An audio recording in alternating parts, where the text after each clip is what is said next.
ఉమ్మడి చిత్తూరు జిల్లా పరిధిలో గత 3 రోజులుగా కురిసిన వర్షాలు బలమైన గాలులకు మామిడి రైతులకు కష్టనష్టాలు తెచ్చిపెడుతున్నాయి. బేనిష, మల్లిక రకాలు మరో 10 రోజుల్లో చేతికి పంట వస్తుందిలే అన్న రైతుల ఆలోచనలపై నీళ్లు చెల్లేలా ప్రకృతి అనుకూలించలేదు.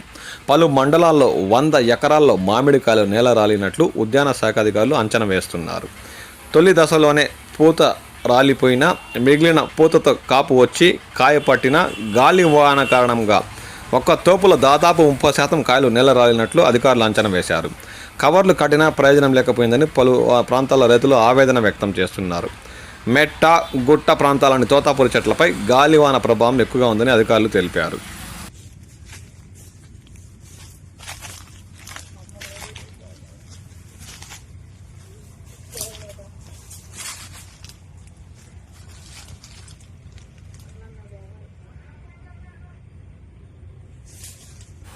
ఈ మామిడి సీజన్లో తొలిసారిగా మామిడికాయలు మంగళవారం చిత్తూరు మార్కెట్ యార్డుకు చేరాయి. 2 మండీల్లో 5 టన్నుల కాయలు చేరాయి. రాలి దెబ్బతినడం, పక్వానికి రాకపోవడంతో కాయ ధర పలకలేదు. టన్ను ధర 2000కే అమ్ముడుపోయింది. చేసేది లేక తక్కువ ధరకే కాయల్ని అమ్ముతున్నారు రైతులు. కార్వేట్ నగరం, యాదమరి, గుడిపాల, బైరెడ్డిపల్లి, బంగారుపాళ్యం, పలన్నేరు రూరల్, వీకోట, తవణపల్లి, విజయాపురం, ఐరాల మండలాలపై గాలివాన ప్రభావం తీవ్రంగా ఉన్నట్లు అధికార వర్గాలు పేర్కొన్నాయి. దీంతో రైతులకు ఏడాది కష్ట నష్టాలు తప్పేలా లేదు.